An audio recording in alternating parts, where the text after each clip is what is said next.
Hydrogen బాటిల్ని ఎలా use చేయాలో చూపిస్తానండి. ఇప్పుడు చూడండి. వాటర్ బాటిల్ పైన మూత తీసుకొని దాంట్లో వాటర్ పోసుకోవాలండి.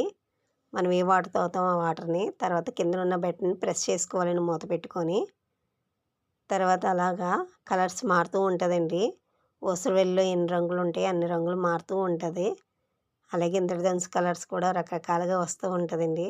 తర్వాత అయిపోయాక ఆఫ్ అయిపోద్దండి. అప్పుడు క్లిక్ మీద సౌండ్ వస్తుంది. ఈ వాటర్ తాగడం వల్ల ఆరోగ్యానికి మంచిదండి. మినరల్స్ విటమిన్స్ బాగా లభిస్తాయి. ఇంకా ఈ బాటిల్ కోసం తెలుసుకోవాలంటే ఫుల్ లెంత్ వీడియోలో చెక్అవుట్ చేసేయండి. ఈ వీడియో మీకు నచ్చినట్టయితే లైక్ చేయండి, షేర్ చేయండి. మరికొన్ని వీడియోస్ కోసం మా ఛానల్ని సబ్స్క్రైబ్ చేసుకోండి. Thank for watching.